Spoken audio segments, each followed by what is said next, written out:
atelier, on va parler de la recherche en médecine générale. Alors moi, je suis interne en 2e semestre. Je présente avec Benoît, vous connaissez bien maintenant. Et donc, je vais laisser le soin aux intervenants de se présenter. Bonjour à tous. On est un petit groupe et je pense que la majorité me connaît.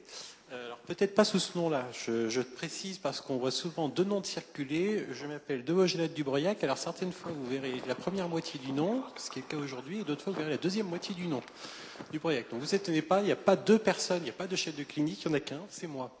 Donc je suis chef de clinique depuis 1 an. Peut-être qu'on reviendra plus tard sur le clinica et ce que c'est, quelles sont les fonctions et ce que ça peut amener. J'ai été invité, et j'en remercie les participants, pour partager ma très petite expérience pour l'instant de la recherche.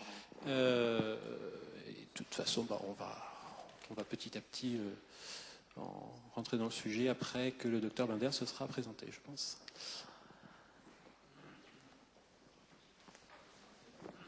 Voilà, Philippe Binder, je suis médecin généraliste dans un petit village de 350 habitants, Charente-Maritime. Et je suis donc responsable du pôle recherche du département de médecine générale de Poitiers. Voilà. Donc je fais un peu de recherche. Si quelqu'un ne l'aurait pas compris, c'est aussi mon tuteur. Non, pas du tout, mais comme je prépare mon mémoire de DES, voilà. On a parfois des joies dans la vie. Pour l'instant, ça va. Oui, c'est vrai, il a raison, je ne peux pas dire. Bon, concentrons-nous sur le sujet. Très bien. Bon, moi, mon tuteur n'est pas là, donc on peut faire un peu n'importe quoi. Donc, on va commencer par des petites définitions. Donc, qu'est-ce que la recherche en médecine générale? Alors, qu'est-ce qu'on peut aborder comme thème ou quels sont les champs qu'on peut appliquer en recherche en médecine générale? Est-ce qu'il y a des thèmes précis ou est-ce qu'on peut aller un peu dans n'importe quel domaine? D'abord, finalement, pourquoi on va faire de la recherche en médecine générale? Parce que les urologues nous apprennent tout sur l'urologie, les gastro-entérologues tout sur la gastro-entérologie. Donc, comme vous le savez, nous sommes devenus une spécialité. Donc, il y a une conjonction entre une injonction ministérielle, si vous voulez avoir des profs pour faire de la recherche, et puis un lent mouvement de fond que j'ai accompagné moi depuis 30 ans, qui est je ne suis pas satisfait de la somme des résultats des études des spécialistes. Et ça, je pense que vous l'avez ressenti dans vos travaux. Cela m'a appris à aborder l'étude de la complexité dans un cabinet de médecine générale. Et là, il y a des réponses qui ne peuvent pas nous venir des différentes spécialités. Sur le champ que peut aborder la médecine générale, je te laisse en parler. Alors, sur les champs de médecine générale, écoutez, moi j'ai été très pragmatique, je n'ai pas passé beaucoup de temps à préparer mon intervention, j'ai simplement apporté avec moi la liste des 11 compétences en médecine générale. Et finalement, ça peut tout à fait être un programme pour la recherche. Si on prend par exemple la première compétence, et je pense que c'est la plus illustrative, non seulement pour comprendre ce que c'est que la recherche en médecine générale par rapport à la recherche dans les autres spécialités, cette première compétence, c'est prendre en charge un problème de santé de premier recours en soins primaires. Ce qui est important, c'est en soins primaires. C'est-à-dire qu'on a beaucoup d'études, des grandes études tout à fait remarquables dans la presse internationale. On connaît tous des noms sans forcément savoir exactement le contenu des études. Ce sont toujours des patients qui sont recrutés dans des hôpitaux, dans des centres d'intervention, chez des cardiologues, chez tous les logs qu'on veut. Et finalement, en médecine générale, est-ce qu'on peut transposer ces connaissances ou ces données-là chez des patients tout venant de la médecine générale? Donc déjà, je pense qu'un premier champ de la recherche, c'est transposer, ou en tout cas voir comment les connaissances que les autres disciplines nous apportent de façon très pertinente, comment elles se transposent en médecine générale. Voilà. Et on voit un ensemble de travaux qui s'intitulent comme des études qui existent déjà, mais avec, au bout du titre, chez les patients en médecine générale. Donc déjà, la transposition pour notre exercice. Je pense par exemple, c'est un exemple un peu historique, peut-être un petit peu compliqué, mais il y avait une étude il y a quelques années qui avait montré que les IEC diminuaient la mortalité cardiovasculaire. Et tout le monde s'est mis à prescrire des IEC. Le problème, c'est qu'on a eu une augmentation de la mortalité parce que tous les patients faisaient des hyperkaliémies et faisaient des troubles du rythme cardiaque. Alors, tous les patients, pas beaucoup, pas tant que ça, mais on avait une augmentation de la mortalité, tout simplement parce que l'étude initiale avait été faite dans une population qui avait un profil tout à fait particulier, qui était recrutée dans les services de néphrologie. Et finalement, des études ultérieures ont suivi qui n'avaient pas été faites sur les patients de néphrologie, mais sur des patients de médecine générale. Et les indications des IET se sont vite réduites.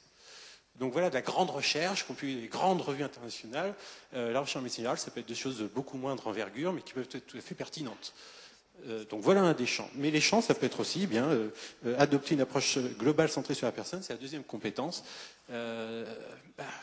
c'est-à-dire réintégrer les connaissances médicales dans une approche holistique, comme on dit. Je reste un petit peu, je rentre pas tout à fait en détail parce qu'on pourrait lister comme ça à l'infini les compétences. Par exemple, gérer l'entreprise médicale, c'est une des compétences. Gérer l'entreprise médicale en médecine générale, c'est comment organiser les soins dans une maison de santé, comment partager les tâches entre les infirmières, les autres paramédicaux. Et en Angleterre, par exemple, il y a une profession qui existe, qui n'existe pas en France, qui est auxiliaire de santé et qui a un rôle tout à fait particulier d'une maison de santé en Angleterre. Ça fait l'objet de recherche. Voilà. Donc la recherche, ce n'est pas forcément la recherche fondamentale biologique, c'est peut-être plus de la recherche appliquée. Vous voyez, le champ actuellement est assez proche des thèmes de santé publique. Donc nos travaux se font sur nos clientèles en général ou les personnes susceptibles de venir dans nos cabinets, si je pense au programme que nous avons actuellement en cours. Et donc, on le fait sur des nombres de patients pour la recherche quanti ou sur des questionnaires de patients ciblés en recherche quali. Donc, on ne fait pas actuellement des recherches avec prise de sang moléculaire, avec des radiographies, des scanners, des PET scans. Ça pourrait peut-être s'imaginer, mais actuellement, je ne connais pas de programme en médecine générale qui utilise ces outils-là. Voilà. Mais la recherche en médecine générale est une discipline très jeune. Hein, donc, elle va être ce qu'on va bien vouloir qu'elle soit. Ça, je voudrais que vous pénétriez bien de cette idée-là. En pratique, pardon ? C'est ouvert, n'hésitez pas.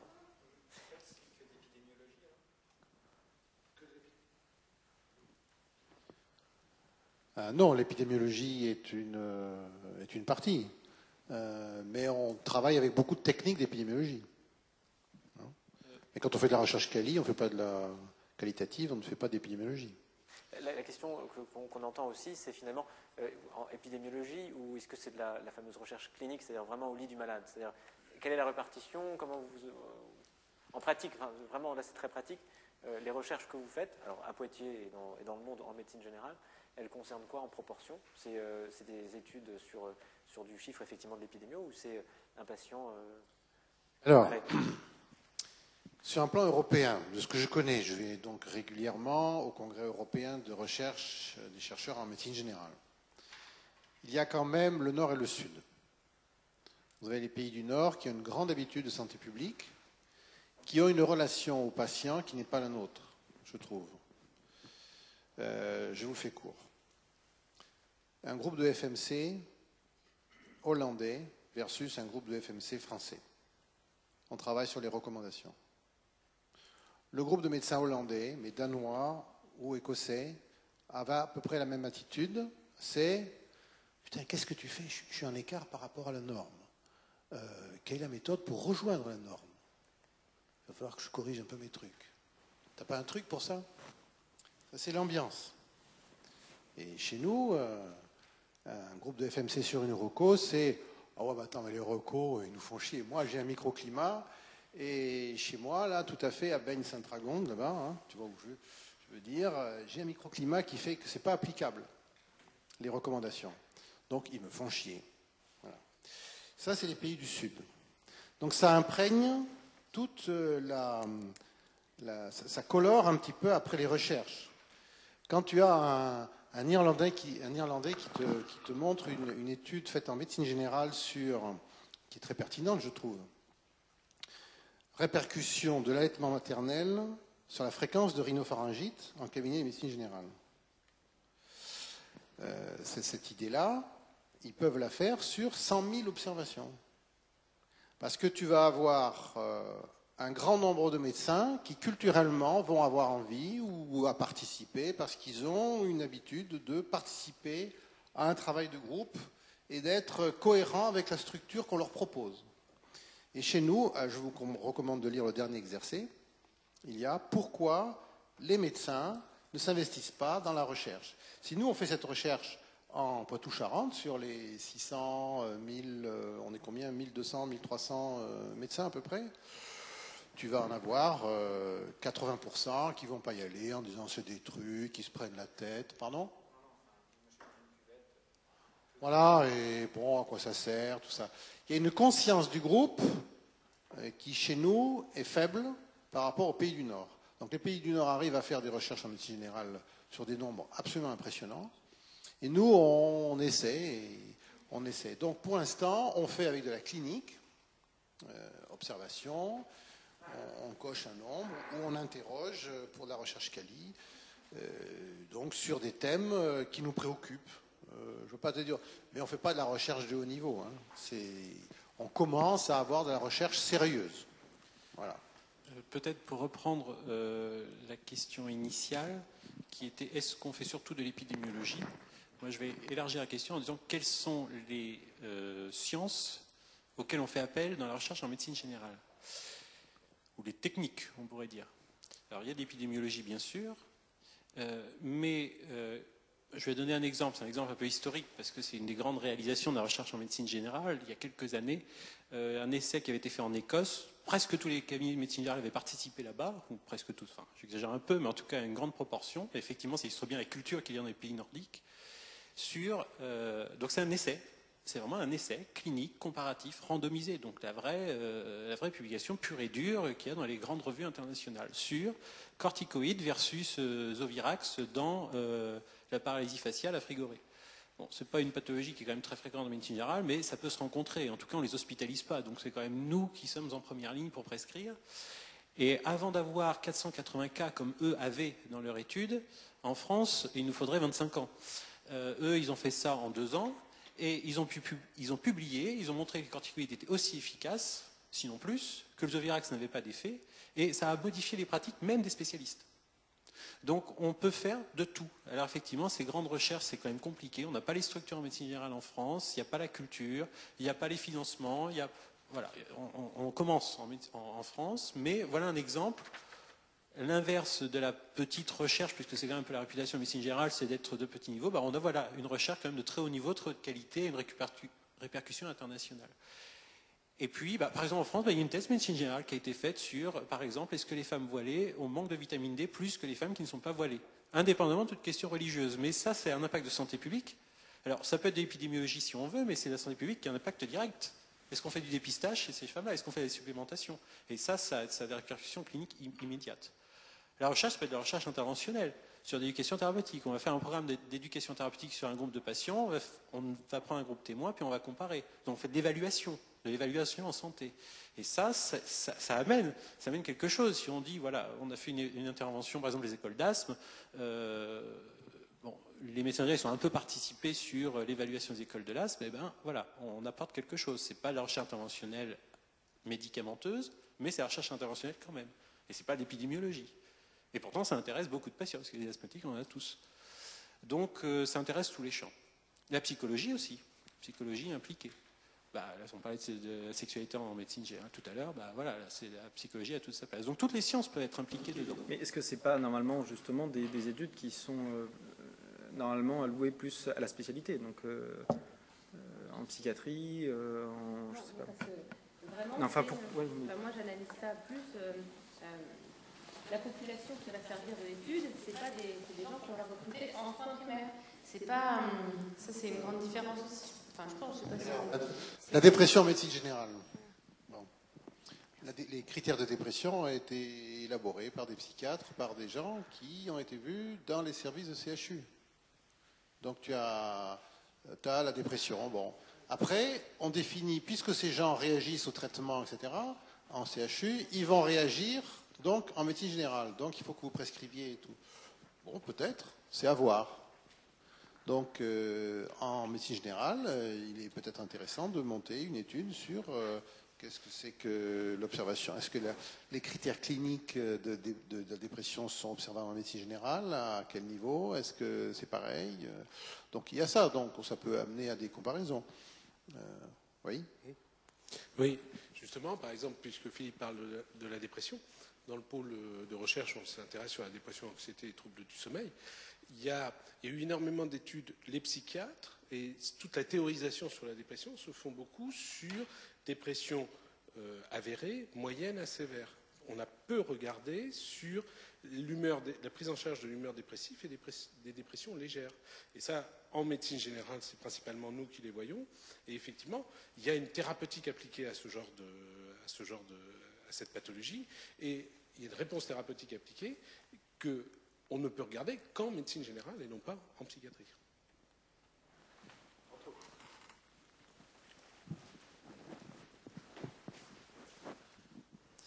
Juste une réflexion encore là, après ce que vous venez de dire. J'ai noté quelque chose qui pour moi a dédramatisé un petit peu la recherche, c'est que tu as cité le travail de thèse. Donc inclure les travaux de thèse dans la recherche, ça change un petit peu de ces thèses où il faut 40 000 personnes, où il faut 1200 médecins sur un territoire. C'est un travail un petit peu différent, mais ça reste de la recherche. Et moi, ça me rassure dans le sens où d'un seul coup, ça me paraît beaucoup moins chronophage. Pour moi. Quelle est la question? C'était une réflexion que je me faisais. Donc ta question, c'est ici, est-ce que la thèse est déjà un travail de recherche? Monsieur Binder, si vous voulez bien, je vous propose, on a suivi en fait un interne en médecine générale qui s'est intéressé visiblement à la recherche. Donc je vous propose qu'on regarde la vidéo, parce qu'il apporte finalement quelques réponses à tout ça. Bref, il me restait 3 jours pour envoyer mon resca. Je n'avais toujours pas commencé. Je savais qu'il faudrait le déposer sur l'ENT. Alors, j'ai appelé mon pote qui l'avait déjà fait. Allô? Ouais, salut, c'est moi. T'as 5 minutes? Là, je savais qu'il était soit en train de lire Kierkegaard, philosophe danois du 19e, soit de débuter l'intégrale de Goethe en allemand, C'est cool. soit d'apprendre par cœur son quiz du Poitou-Charentes. Chérie, tu savais que les charentaises avaient été inventées au XVIIe siècle? Mettre un resca sur le NT, tu sais faire ça? Je ne voulais pas lui dire que j'étais à la bourre. C'est vraiment à la bourre, hein? Ça m'a énervé, alors j'ai fait ce que n'importe qui aurait fait. Ça te dit d'aller boire une bière? On s'est retrouvés dans un bar, j'ai commandé une bière. Je vais prendre une Gamergade. Et là, j'ai pas compris. Tu voyais un jus de tomate? On a commencé à discuter, il m'a raconté son stage, ses progrès en aquagym et le courage d'être. On a ri, on a pleuré, j'ai eu envie d'uriner. Eh ouais. En revenant, je me suis demandé si lui n'avait pas envie d'uriner. T'as pas envie d'uriner? Ah non, moi je bois que du jus de tomate. Hein. C'est là que je me suis rendu compte qu'il buvait toujours du jus de tomate. En soirée, il boit du jus de tomate. Au resto, il boit du jus de tomate. À la cafette de l'hôpital, Un jus de tomate, s'il vous plaît. j'ai alors décidé que c'était mon devoir de l'aider. Je vais t'aider. J'ai commencé à faire des recherches pour savoir comment le sevrer. J'ai découvert que la tomate pouvait être blanche ou farcie, mais rien sur comment arrêter. Du coup, j'ai demandé à un ami. Comment arrêter la tomate? Je ne sais pas. Je suis allergique à cette espèce de plante herbacée mais fais une recherche sur PubMed. Il était 5h du mat, j'ai tapé 2 mots-clés sur PubMed. 0 réponse. J'avais mon sujet de thèse. Je me suis dit que je pouvais devenir riche. Je serais publié dans Science, admiré à travers le monde, roulerais en Aston Martin, j'aurais 2 labradors dans le jardin et une blonde sexy dans la piscine. Je suis allé au département recherche de médecine générale de la fac. Bonjour, monsieur Berder. En fait, j'ai un ami... J'ai expliqué la situation. Un jus de tomate? Un jus de tomate? Un jus de tomate, s'il vous plaît. Publié dans Science? Vous en pensez quoi? Je l'ai regardé, il m'a regardé, j'ai regardé ailleurs. Il a dit: eh bien, c'est très gentil d'aider ton petit camarade, mais nous avons plutôt sur le grill une étude sur le baclofen dans l'alcool, une étude multicentrique. Là, je me suis rappelé la question type de l'ECN. Qu'est-ce qu'une étude en intention de traiter? En fait, je sais toujours pas. On aimerait bien compter sur toi. Je me suis dit, baclofène, alcool, alcool, addiction, addiction, tomate. Donc, baclofène, tomate. Ouais, carrément. J'étais fier, j'ai appelé mes proches pour raconter mon nouveau projet. Salut grosse tâche. C'était mon frère. Du coup, j'ai appelé mon pote. Salut, ça va? Tu sais quoi? Ouais, c'est cool. Je me suis lancé. J'ai commencé ma biblio. J'étais content. J'ai présenté ma biblio. J'ai refait ma biblio. J'ai voulu prendre un café. J'ai pris un café. 2, 3, 4. J'ai appris à me servir de la photocopieuse. J'ai voulu prendre un café. 2, 3, 4. J'ai enfin appris à maîtriser PubMed et compris les mots mesh, PHRC et Impact Factor. Au bout de quelques semaines, j'ai enfin pu dire en staff. Et ben justement, j'ai lu un article dans le New England hier qui parlait de ces interactions. C'est cool. Et pour la première fois, j'ai pu me la péter devant les externes. Non mais vous êtes toujours pas abonné à l'Inset. Il faut s'activer un petit peu là, c'est l'internat. Quelques mois plus tard, on a sorti des résultats, on était super contents. On a publié dans General Practice. Ok, c'est pas Science, mais c'est un très bon début quand même. J'ai aussi été répertorié sur PubMed, et j'ai obtenu un rencard avec cette blonde sexy. Allô maman? Je m'en suis un peu voulu de te dire que t'étais nul à chier, enfin même si c'était le cas. C'était ma sœur. Du coup, j'ai appelé mon pote. Salut mec, j'ai un truc à fêter. Tu viens boire une bière? On s'est retrouvés dans un bar. J'ai commandé une bière. Je vais prendre une Grimbergen. Un verre d'eau s'il vous plaît. Et donc là, dans la rue. Bref, je fais de la recherche. Cool.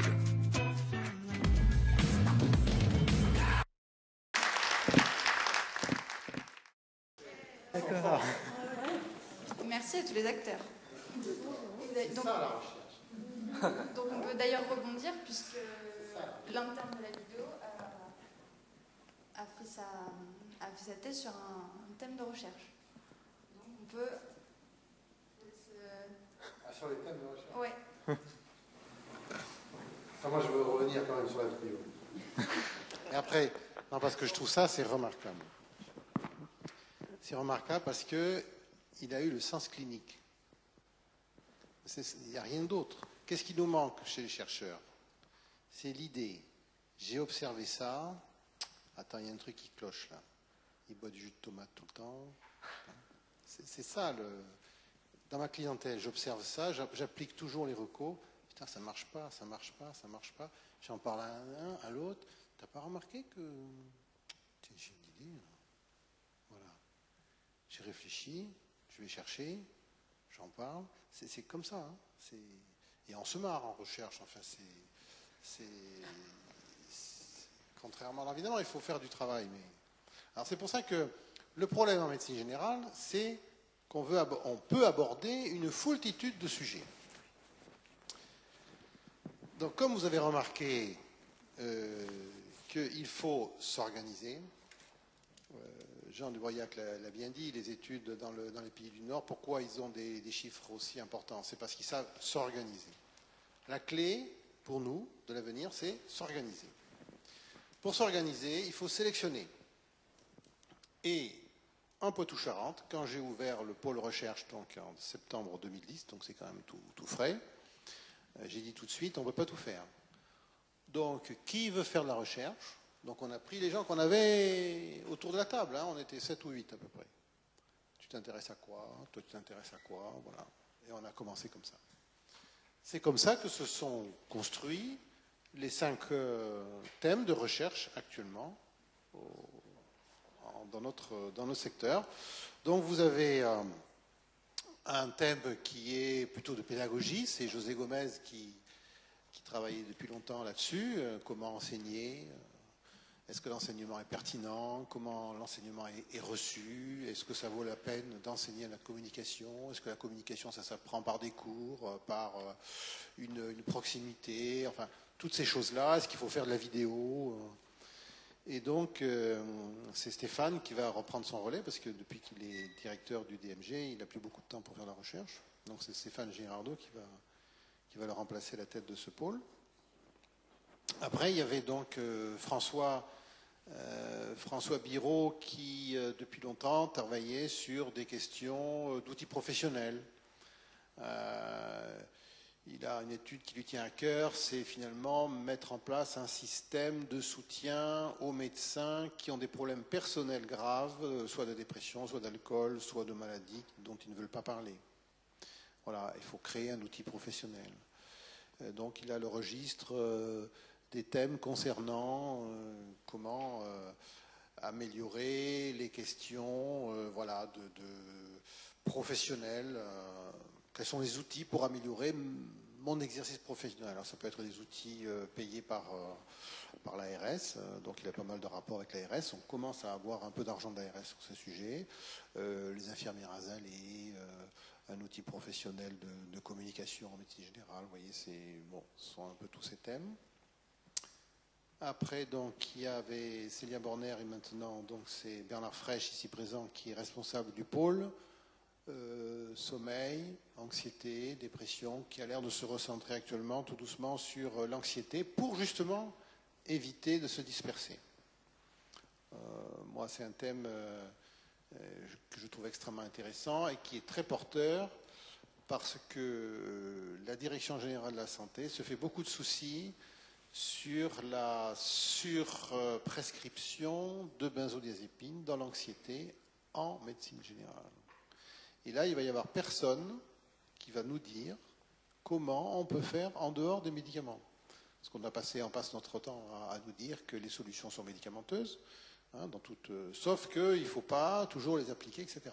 Mais personne ne nous dit ce qu'il faut faire à la place, hein, dans les recommandations. Ou alors, il conviendra de faire particulièrement attention à exercer une bonne relation avec le malade. Sur un domaine que je connais bien, qui est le suicide des adolescents, l'ESE a écrit un bouquin qui fait 50 pages, hein, et qu'il y a une demi-page sur 50 sur l'attitude à avoir devant une personne qui a une volonté suicidaire. Hein, une demi-page. C'est ahurissant parce qu'ils ne savent pas faire. En médecine générale, hein, bien entendu. Ils savent faire à l'hôpital, c'est pas notre souci. Voilà. Donc ça c'est le thème anxiété, sommeil. Ensuite, historiquement, donc il y avait le thème que j'ai amené, c'est les conduites à risque chez les adolescents et tous les phénomènes d'addiction. C'est-à-dire, en gros, c'est ce que l'on observe en médecine générale, je ne peux pas m'empêcher d'eux. La perte du contrôle. Voilà. Et à mon avis, c'est tout à fait étendable au problème d'obésité. Mais bon, il faut toujours se restreindre. Et puis récemment, Stéphanie Grandcolin donc s'est dit, pourquoi pas, moi je participerai, mais moi je ne suis pas dans vos thèmes. Mais je développe de la recherche dans l'approche de la sexualité en médecine générale. Donc on a ouvert un thème. Oui. Alors, il faut éviter d'en ouvrir plein parce qu'il faut les suivre. Mais s'il y a une ou deux personnes qui arrivent en disant, attends, nous ça fait 5 ans qu'on travaille là-dessus, on est à réfléchir, on a une énorme biblio, on veut faire un truc, on aimerait bien développer un truc sur autre chose, sur le jus de tomate et l'addiction au jus de tomate, quoi qui rejoindrait à ce moment-là le thème de l'addiction. Voilà les thèmes choisis actuels. Mais ces thèmes, ils peuvent s'éteindre. Parce que moi, quand je m'en irai, s'il n'y a personne qui prend le relais, etc., le truc s'éteindra. Hein. Mais ça, c'est pareil au niveau national. Hein. J'ai travaillé longtemps avec Marie Choquet à l'INSERM sur la question des études épidémiologiques à l'adolescence. Quand Marie a pris sa retraite, j'ai été invité à Paris à son pot de retraite. J'ai regardé les chercheurs qu'il y avait là. Personne n'a pris la suite de Marie Choquet. Celui qui a pris son poste, il s'est intéressé à autre chose, en épidémiologie, de santé, etc. Et donc ce thème-là, adolescence, santé publique, il n'y a plus de chercheurs là-dessus à temps plein. Donc il faut aller grappiller sur quelqu'un qui travaille un peu là-dessus, un autre. C'est comme ça, hein, la recherche en France. C'est pas terrible. Hein. Bon. Voilà les 5 thèmes, leur historique. Alors, vous parlez des thèmes. Juste pour revenir sur le jus de tomate, l'interne en question m'a envoyé après une publication du Huffington Post où il y avait marqué que le jus de tomate aurait un effet bénéfique sur les lendemains de cuite. Donc, mais ça aurait été prouvé au Japon. Alors, la population n'est peut-être pas la même, mais en tout cas, c'est à étudier. Mais pour revenir sur vous parlez des thèmes qui s'éteignent ou pas, la question au final, enfin, la remarque que vous aviez, c'était sur le sujet de thèse. On sait bien qu'on propose aux internes de trouver des sujets de thèse qui les intéressent. Voilà, je suis interne, je ne m'intéresse absolument à aucun de ces 5 thèmes. Est-ce que je peux faire de la recherche à Poitiers en faisant quelque chose de complètement différent dans le cadre de mon sujet de thèse? Alors, ce qu'on ambitionne, nous, c'est de faire une grande construction, comme une pyramide, pour monter assez haut, dans l'avenir, dans les 10-15 ans qui suivent. Actuellement, nous avons un grand champ de thèse avec des cailloux par terre. Et il y a des jolis cailloux, il y en a même de très beaux cailloux, mais ça ne reste que des cailloux. Ça, ce sont les thèses. Donc il y a des thèses de recherche qui sont de jolis cailloux, mais qui ne font pas de la recherche qui dépassera le cadre de cette thèse, ou faiblement. Notre ambition, c'est de rassembler les cailloux pour en faire des éléments structurant une recherche qui les dépasse. Donc il faut mettre en place des systèmes de filiation dans les thèses et des systèmes de groupement de personnes qui ensemble avancent sur un projet beaucoup plus vaste que leur thèse. Alors, je vous donne... Oui, vas-y, je te donne un exemple. Où existe-t-il des passerelles entre les différents départements de recherche des différentes universités? Oui, oui.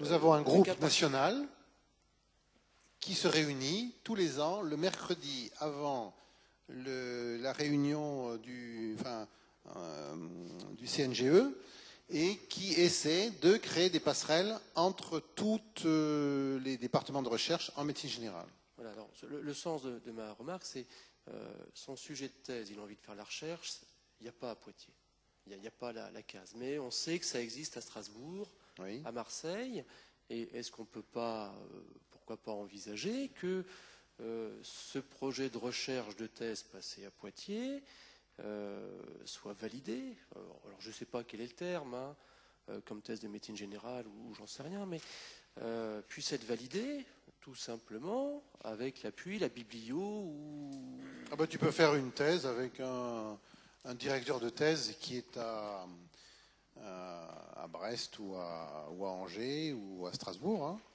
Mais ça tu te débrouilles après, hein. Le problème c'est qu'on ne t'aidera pas. On ne peut pas tout faire. Donc un interne motivé, il fait son truc, mais nous, on va aider de manière graduelle, ça je peux l'expliquer, après la question de Pascal. Je voulais qu'on revienne à la thèse, je voulais que tu précises bien quelle est la place du travail de thèse, du travail de recherche à Poitiers. Voilà, d'accord. Alors, il manquait la fin. C'est ça. Donc je suis étudiant et je veux faire un sujet de thèse.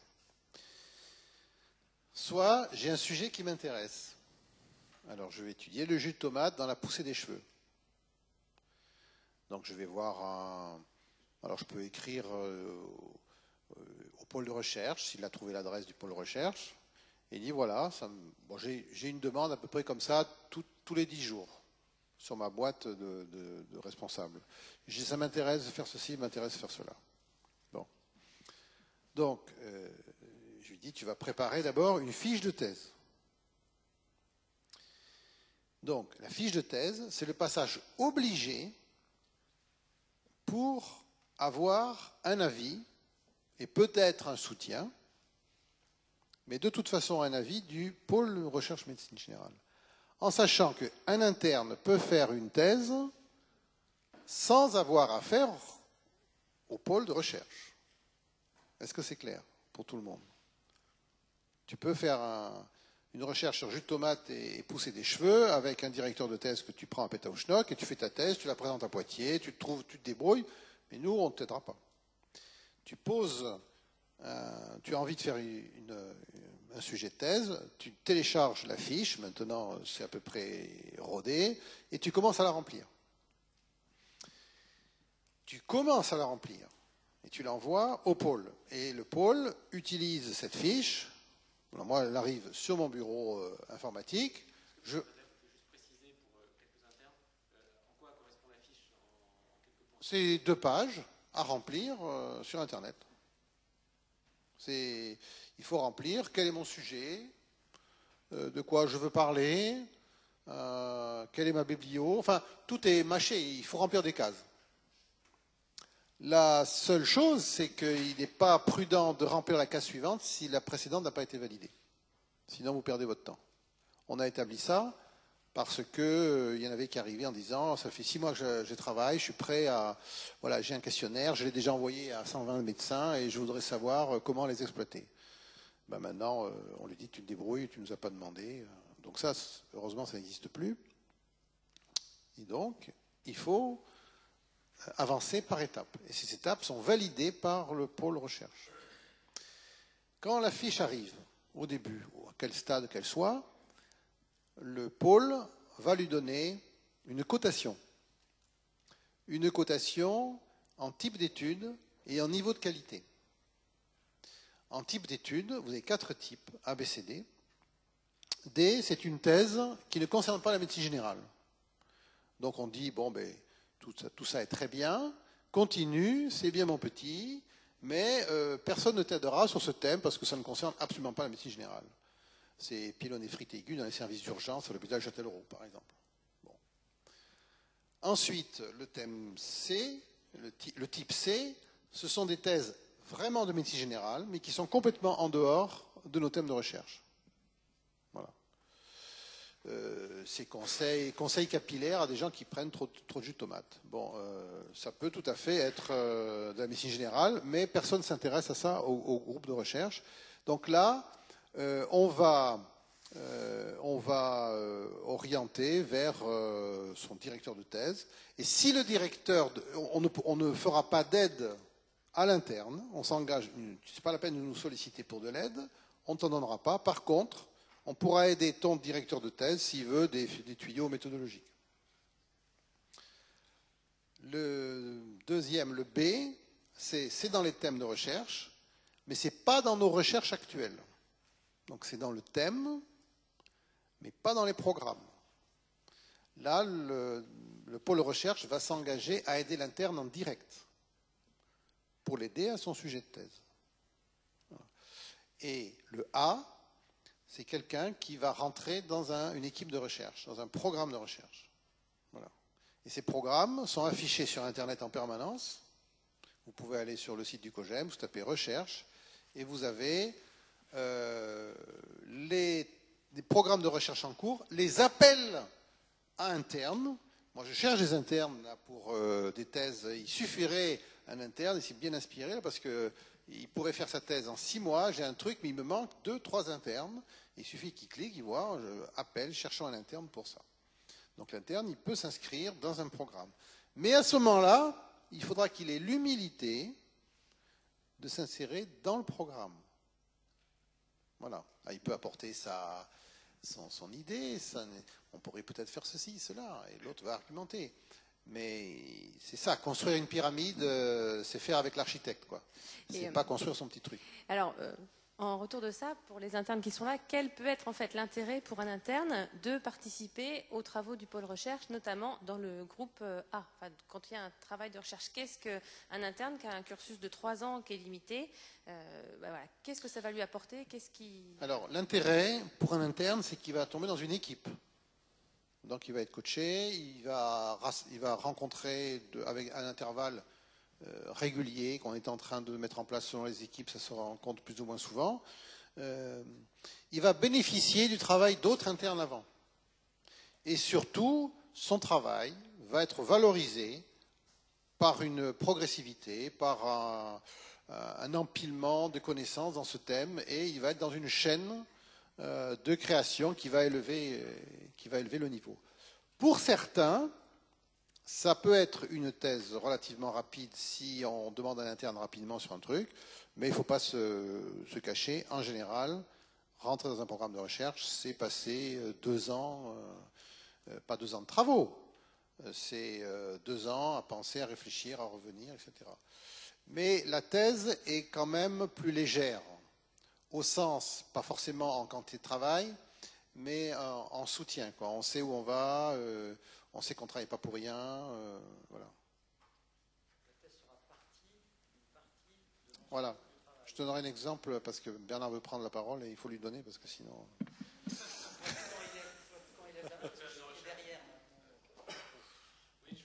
Je vais parler un peu Philippe vient de parler des généralités autour du pôle de recherche. Par exemple, l'exemple de ce qu'on fait nous au pôle de recherche anxiété, dépression et troubles du sommeil, c'est qu'en fait, on se réunit tous les mois si c'est possible. En tout cas, moi j'ouvre la réunion tous les mois et les internes viennent. J'essaie d'instaurer le fait qu'ils viennent à chaque réunion. Et il va y avoir un soutien déjà méthodologique, parce que la problématique, c'est que souvent, on a nous-mêmes déjà pas tout à fait l'appropriation de toutes les techniques de la méthodologique au sens strict du terme. Donc on va progresser en même temps que les internes, et les internes vont progresser avec nous sur la méthodologie. Et puis deuxièmement, il y a une espèce, puisqu'on est à Poitiers, on est amoureux des groupes d'échange de pratiques, il y a un dialogue qui va s'instaurer entre les internes vis-à-vis de leur progression mutuelle. C'est-à-dire que ceux qui rentrent vont profiter de l'expérience des autres et vont profiter des méthodologies que ceux d'avant ont appliquées. Donc il y a une espèce de progression, une dynamique. Et comme l'a dit Philippe, effectivement, par rapport aussi, il y a ceux qui travaillent sur la thématique centrale du pôle de recherche, et puis il y a des thématiques satellites un petit peu autour, et ça crée une espèce de dynamique globale, et je m'aperçois qu'au fil du temps, que les internes communiquent en plus entre eux, et vont progresser comme ça, et je pense que c'est une bonne chose. Je vous donne un exemple qui s'inscrit quand même, on en est à la 13e année. Alors ça a commencé en dehors du pôle, mais un petit groupe s'est interrogé sur les consommations de tabac dans les écoles dans les années 96-97, entre confrères, et on s'est dit, tiens, on pourrait faire une étude comme ça, et on a fait une étude en cours de récréation sur les consommations, parce que nous, on voyait en médecine générale des gens qui avaient des problèmes de cannabis, etc. Bon, on fait ça, on le présente à un chercheur qui rigole, qui dit votre méthode absolument nulle. Bon, ça nous pique au vif, on dit on va faire une vraie étude. Hein, et donc en 99, on demande une grande étude avec un soutien méthodologique, de l'argent qu'on est allé chercher avec force, et on monte une grosse étude sur 3800 adolescents, et on découvre qu'il y a non pas des problèmes de consommation, mais du suicide chez les adolescents qui voient des généralistes. Donc en 99, 2000, j'appelle l'ARS en demandant de l'argent pour exploiter ces données, parce que nous, en médecine générale, on voit des adolescents régulièrement, 85%, et parmi ceux-là, il y en a beaucoup qui ont des tentatives de suicide, et les enquêtes en médecine générale montrent que les médecins ne dépistent pas. On fait un travail pendant plusieurs années, et on découvre le TSTS, enfin on met au point. Bon. Il y a 2 ans, il y a une interne qui dit oh oui, ça m'intéresse beaucoup, les adolescents, voilà, je voudrais travailler sur, mais finalement, c'est bien joli de dépister, mais comment on peut après continuer la consultation? Et de toute façon, les adolescents, est-ce qu'ils ont confiance dans leur médecin généraliste? Quel est le spécialiste qui va répondre à cette question? Ah, ben on s'est dit, ça c'est un programme de recherche intéressant. Donc, elle dit oui, on va faire un questionnaire, etc. Je dis on se calme, on réunit un staff, on en parle avec la santé publique, l'éducation nationale, des chercheurs en pédiatrie, et on a mis 1 an pour faire un questionnaire à 12 questions. 1 an. Et elle talonnait, moi je veux faire ma thèse, etc. Et elle a fait sa thèse sur la création d'un questionnaire qu'elle a validé auprès d'un petit groupe d'adolescents.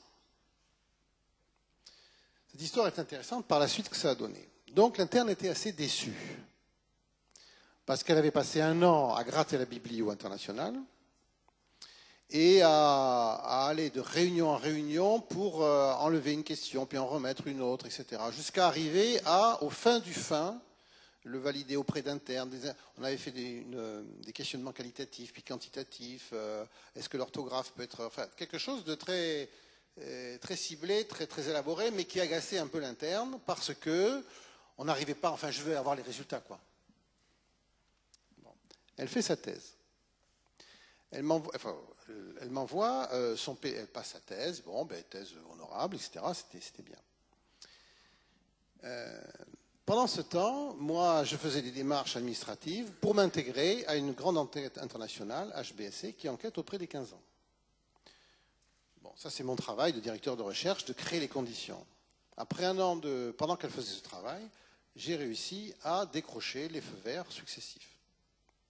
Et finalement, HBSC International décide qu'il y aura une enquête de ce type dans l'Alsace et en Poitou-Charentes.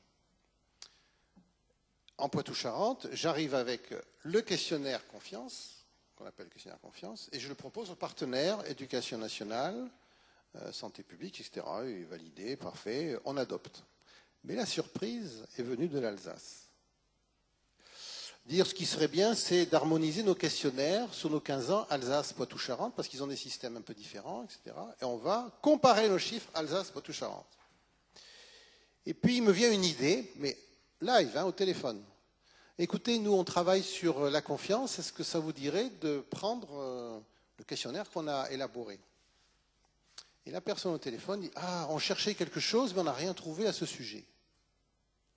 L'avez-vous validé? Elle m'avait envoyé son PDF une semaine avant. Je lui envoie le PDF donc le soir même. 7 jours après, le consortium là, de décideurs financeurs d'Alsace, le maire de Strasbourg, etc., donnaient leur accord pour que le questionnaire de Marie-Lanne, fait ici, soit validé, et il a été fait sur toute l'Alsace.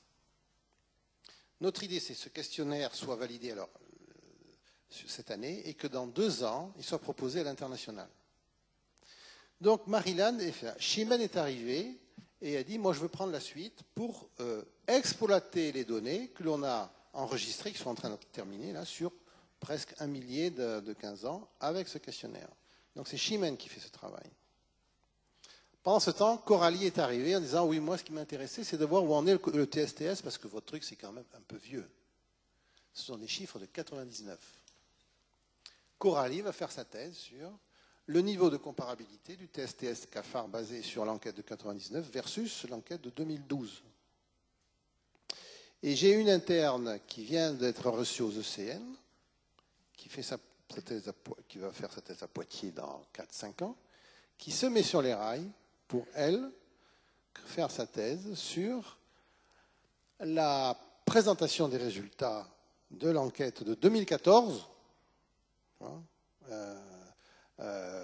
pour les gens qui seront en 2015-2016. Voilà ce que c'est que j'appelle un chaînage. Alors le problème, c'est qu'il faut bien connaître le sujet, et il faut être dedans. Ça, c'est un programme de recherche. Je ne dis pas que tous nos programmes sont comme ça, mais pour moi, l'histoire de Marie-Lanne est exemplaire. J'étais un peu long, mais j'essaie de vous persuader de cette idée que vous pouvez être un maillon valide dans une construction solide.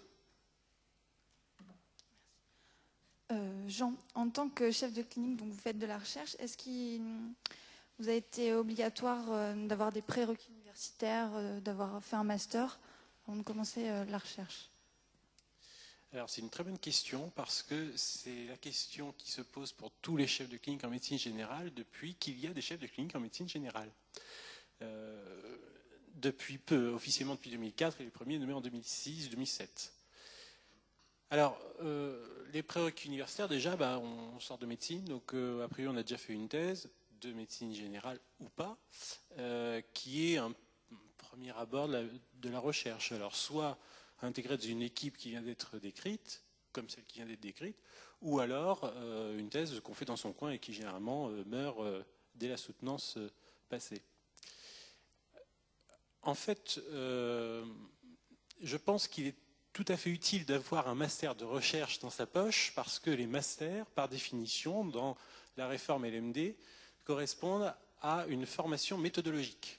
La licence, c'est les connaissances de base dans la discipline. Le master, c'est l'acquisition des techniques, des méthodes de recherche. Donc, effectivement, c'est quand même très utile d'avoir un master en poche.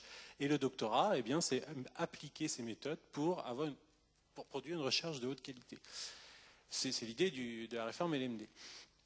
Personnellement, je n'avais pas de master en poche. Je finis de valider cette année. J'aurais préféré le valider un petit peu plus tôt puisque j'aurais déjà une année de plus, une année d'avance. Enfin, ça m'a fait perdre un petit peu de temps. Mais d'un autre côté, comme je valide mon master, je finis de valider mon master dans une discipline qui n'est pas la médecine générale, qui est l'éducation en santé, enfin la santé publique, l'éducation en santé, l'évaluation en santé. Si vous voulez, ça m'ouvre à des problématiques que je n'ai pas l'habitude d'aborder en médecine générale. En tout cas, j'en ai pas entendu parler dans mon cursus. Et je découvre les mêmes problèmes qu'à la médecine générale, mais vus sous un autre angle. Et c'est très enrichissant. Déjà, le master en soi-même, ça peut être tout à fait intéressant, même pour quelqu'un qui n'est pas chef de clinique. Évidemment, il faut avoir le temps de le faire. Mais je pense que quelqu'un qui vient avec un master déjà en poche, qui devient chef de clinique, à mon avis, il a déjà un petit coup d'avance par rapport à d'autres. Alors, parce que, comme vous pouvez voir, les chercheurs sont très bavards et que le temps passe vite, on va mettre en place une règle. Vous avez plus que 10 secondes pour répondre à la somme des questions qu'on va vous poser, parce qu'il y en avait plein d'autres. Alors, je compte sur vous, c'est de la méthodologie, hein, donc je compte sur vous pour la respecter. Premièrement, quel est le regard des spécialistes sur la recherche en médecine générale ? Il me reste 4 secondes. J'ai cité tout à l'heure l'exemple un exemple pas tout à fait français, mais sur la paralysie faciale. Cette enquête qui est faite en médecine générale a changé les pratiques même des spécialistes. Alors c'est un cas un petit peu particulier, mais sur notre problématique en médecine générale se recoupe celle des spécialistes. On parlait des addictions et je pense que si on ne prend pas les spécialistes frontalement en disant non, on fait de la recherche et vous êtes nuls, mais qu'en disant on peut vous apporter quelque chose en plus, ils sont souvent assez preneurs. Oui. En 15 secondes, il y a un grand spécialiste psychiatre à qui je disais on fait de la recherche. Il m'a dit quelle est votre question de recherche ? 1. Ma question de recherche c'est la suivante. 2. Quelle est votre méthodologie ? Il s'en fout qu'on est médecin généraliste ou pas. Si tu as une bonne question de recherche, une bonne méthode, il va être intéressé. Se pose quand même la question finalement de la publication et de l'impact factor, qui est quand même aujourd'hui la référence pour savoir si finalement une recherche est ou pas. Et vous le disiez tout à l'heure, malheureusement aujourd'hui le Lancet, comme le rêvait l'interne tout à l'heure, il y est encore un peu loin. 10 secondes aussi. Je suis désolé. Actuellement, en 2012-2013, le impact factor supérieur à 5 nous paraît impossible. Je vais tenter là une publication sur un impact factor 5, je ne suis pas sûr d'y arriver. C'est pas ça. Le programme actuel sur les 2-3 ans, c'est que l'on publie dans des revues internationales à impact entre 0,5 et 3. Voilà. Ça, on peut le faire. Après, on verra. Vous prendrez la succession et toi aussi peut-être après. Juste un petit mot, je n'ai pas besoin du coup. Par rapport à ce que dit Philippe, comme on peut le voir, Philippe est très avancé dans la recherche parce qu'il fait ça depuis longtemps. Les autres groupes sont peut-être un tout petit peu moins avancés. Mais par contre, par rapport à ce que vous dites, c'est intéressant parce que tout travail qui est fait au pôle de recherche a comme objectif d'être montré. L'objectif, ce n'est pas de faire des trucs qui restent dans des placards mais qui ne bougent pas. Le fait de montrer ce travail, c'est simplement pour montrer à la communauté scientifique globale du travail qui a été fait et de l'intérêt que ça peut apporter. Après, c'est un grand intérêt, un petit intérêt, après on verra, c'est l'histoire qui va le dire. Et donc, dans le pôle recherche, on essaye, je parle sous couvert de Philippe, d'essayer de créer une dynamique d'écriture qui va du poster jusqu'à l'article avec effectivement l'objectif final que décrit Philippe, c'est-à-dire d'avoir des articles qui puissent avoir un impact facteur et qui puissent être publiés dans les revues internationales. Et on essaie de créer une dynamique d'écriture pour que tout ce qui est fait pour ce pôle de recherche puisse être montré. Et à titre personnel, moi, mon rêve, c'est d'avoir effectivement quelques maîtres de stage ou quelques internes qui aiment écrire et qui puissent s'approprier des travaux que l'on fait. Peut-être que ce n'est pas le leur, mais qui va aboutir sur des publications. À ce sujet, une nouvelle très importante, tellement importante que je vais me lever pour vous l'annoncer. En 10 secondes, à partir de cette année, le doyen a accepté que votre thèse puisse prendre la forme d'un article soumis à revue, même française. 3 pages. Quel que soit l'impact. Alors, je suis en train de rédiger les conditions, donc vous les verrez apparaître bientôt, elles seront signées, mais la décision a été prise. Vous pouvez faire votre thèse sous la forme d'un article non accepté, mais à une petite série de revues françaises ou internationales. Il faut que vous ayez l'accusé de réception, simplement du dépôt. Tu peux préciser que c'est avec une introduction développée normalement ? Ou c'est quelque chose ? Retenez l'idée. En en pratique, si on fait de la recherche en médecine générale, est-ce qu'on est comme l'interne dans la vidéo, on est toujours scotché à son ordinateur ou on fait autre chose?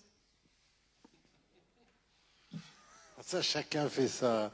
Il y en a qui vont dans les bouquins, il y en a qui passent son temps sur Internet. Il faut, pour faire de la recherche avec nous, il faut être curieux, quoi. Curieux et tenace, quoi. Faut pas être bordélique. Il faut être curieux, tenace. Et puis je vais voir derrière. Et puis derrière, je vais voir ce qu'il y a derrière. Et derrière le derrière, je vais voir encore. C'est ça l'idée, quoi.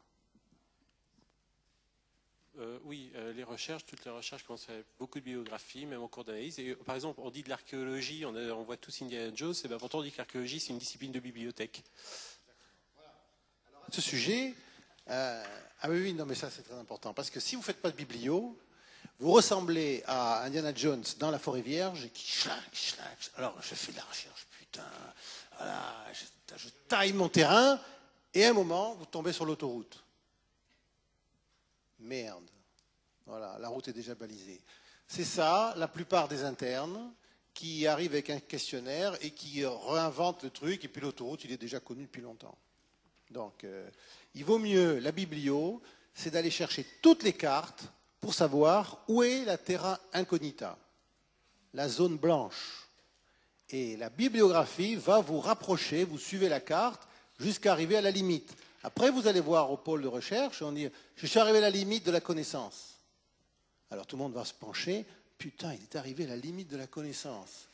Et bien voilà, maintenant tu vas travailler sur le carré, là, et tu vas défricher ce carré. Là, vous êtes au point intéressant. Dernière question pour finir. En 3-4 mots chacun, quels sont les atouts pour faire de la recherche à Poitiers?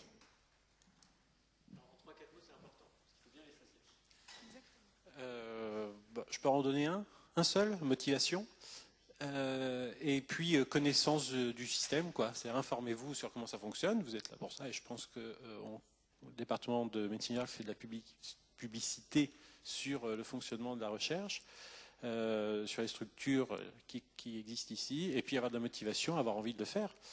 Je pense qu'à partir de là, c'est suffisant, parce qu'on a déjà tous une culture scientifique quand on arrive là où on en est aujourd'hui, c'est-à-dire médecin ou en exercice ou quasiment en exercice.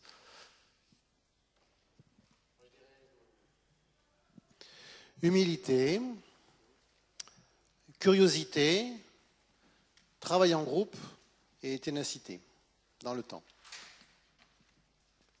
Très bien, merci à tous.